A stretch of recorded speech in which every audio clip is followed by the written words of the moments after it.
What's going on YouTube? Welcome back to another video, and today I'm going to be showing you how to make this James Harden poster that I made a couple of weeks ago, something like that. But a few of you guys have been asking for some basketball poster tutorials, which I haven't been doing because I've been swamped with uni work and I've just been pushing out the football ones that I had. But now that it's summer, I can do a lot of different videos, so yeah. More basketball videos, more collage videos, more football videos, all sorts are going to be coming. And yeah, I've got a few things planned, a few series planned, so they should be good. But yeah, check out all the socials down in the link below. The textures down in the link below for this video. And yeah, let's get straight into the video.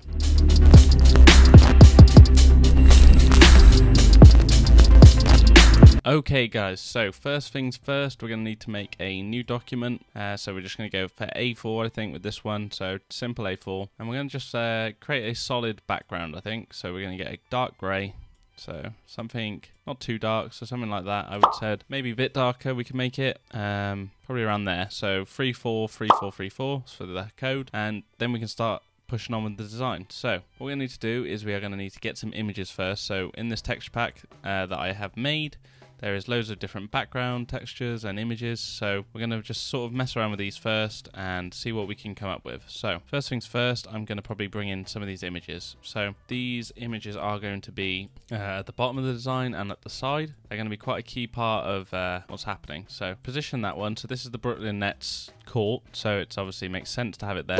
And then we got part of the skyline here, so that's going to be perfect to put up the side. Again, we can obviously position it like that, and yeah, that's all good. We're just going to put that one there, and then we're just going to get rid of this layer mask I've got. So I layer masked out the top here of the building. That's just because that's where James Harden's arm will be, so you want it obviously looking like it's behind, but we'll get to that when we get there. So I'm just going to move that in a little bit more. So what we're going to do now is we're going to add the images in. So if I go to the James Harden image, I've got this one here, so I'm just going to drag this one first because you can't really see it. So if I drag this one in, position him around here, don't want him too close to the top of the design, then if I click OK, you can obviously see there's a layer mask pasting out all of the colour in his skin, just because he's going to be overlaid on the design. So if I want to reduce the opacity, just have him in the background a little bit more, so something like that. That also works. So we've got that all done. Now what I'm going to do is add in some texture over the top of this, and then move on to adding some more images. Okay guys, so first things first, what we need to do is get a paper rip, which is going to go down the side here. So if we go into our texture pack, which is going to be this, we can turn off the images like that, just close that down, and then we can get this paper rip here, and just drag and drop this in, and this should fit nicely around the top here. As you can see, I've sort of got it so it's just behind James Harden there, so we can move it below, or you know, it's completely personal preference how you have it. You can have it come across him here, so it's like that, covering his face, or we can just cut it away so that it goes below him, like that. So that also works. So we've got that in. Now what we're going to do is get some text down the side here. So if I'm going to select my text tool, and change this to Anton, and then we're going to select some white text. I'm just going to type Harden, and then once we've got this, we're going to reduce the kerning to 0, and then we're just going to OK that, Command T, rotate this on its side, and then what we can do is position it up in the corner here, and then just drag it so it will cover the whole thing here. And then what we're going to do is move it down here. Once we've got that, we can click OK. Now what I'm going to do with this, I'm just going to change this to soft light. As you can see, adds a nice little thing. We can also squish it down a little bit, not too much though, obviously it will just make the design look weird. And then we can reduce the opacity of this down to something like 50%. Now that we've got that, I'm just going to duplicate this, and then what I'm going to do is reduce the fill, and then we're going to do a stroke outline. Now the stroke outline can be a little bit bigger maybe, or you can off-center it like that so that it looks a bit different. Oh my god!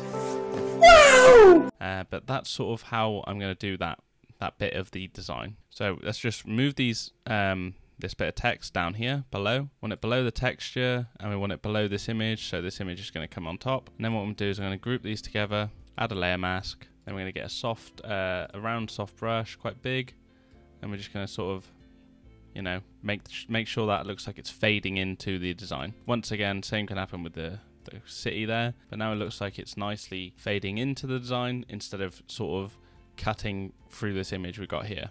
So now that we've got all that done, we're just going to add some texture. So go back to our pack, and we're going to go down to texture 0, and we're going to drag and drop this in. So this is going to be a halftone pattern.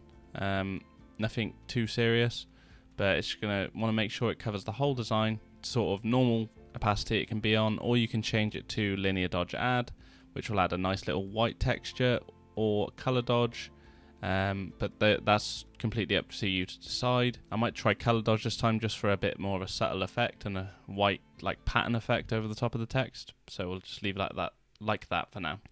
So first things first, we're going to need to get some more images. So these last two textures here, these are going to be used at the very end, so you don't need to worry about them. We've sort of used all the textures, so you don't need to worry about that for now. Now if we turn the harden images back on, as you can see we've got two more images that we haven't used. So this is going to be the standing one, and then the one that you shoot in the hoop.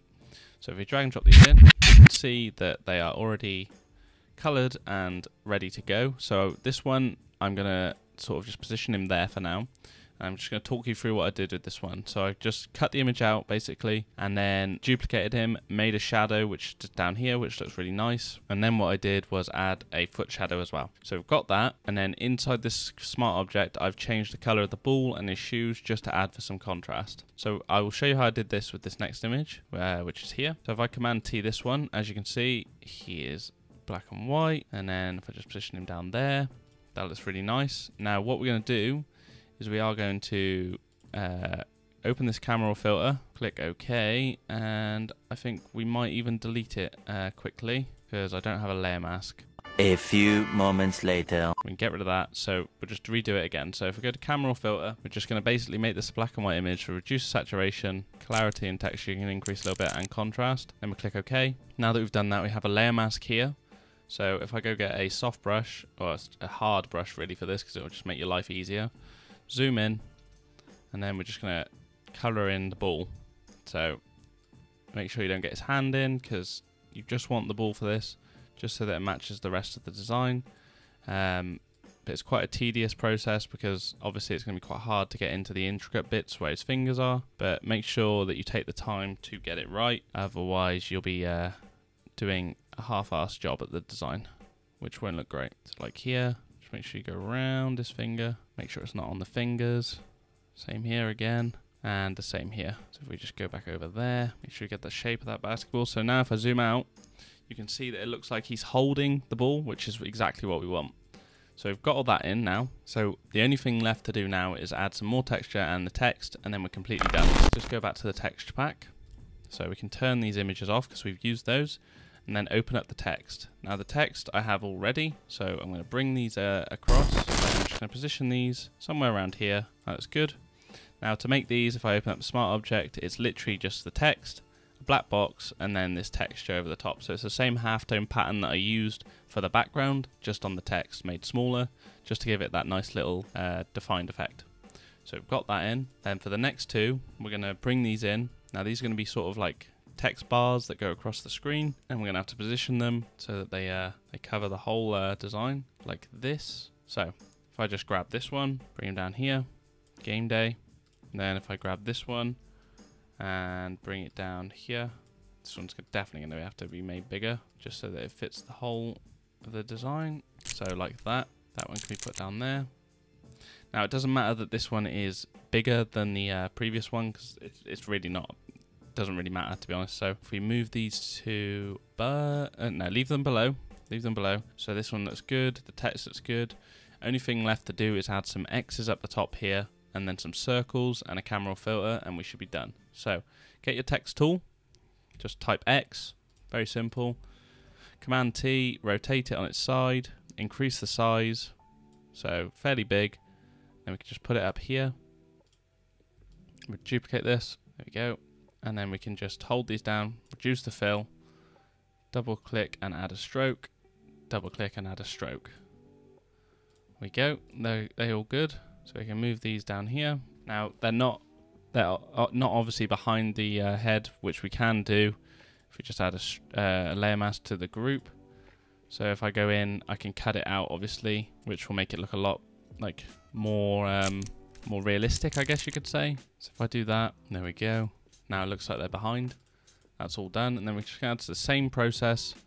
I name that X, and then I'll just do this again with a not text tool, the circle tool. Change this to a white. Just going to draw a nice little circle down there, and then we can move down here.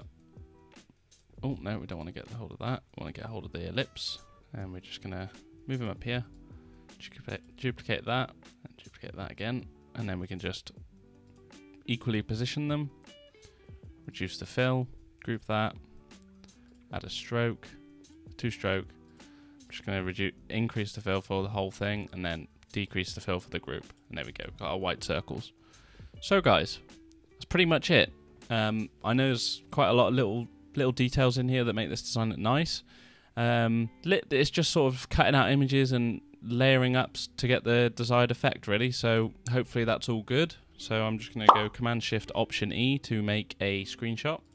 We go to Camera or Filter, and then we're just going to bring this to life a little bit. So we can add exposure, contrast, obviously, highlights, shadows, bring them all out. Texture, definitely increase that because that is main part of the design. Clarity as well. Vibrance you can bring up a little bit, but the rest, the saturation I'm going to leave down.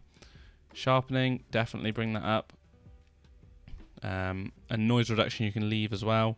You don't really need to mix with the color mixers in this because this is mainly a black and white design, obviously.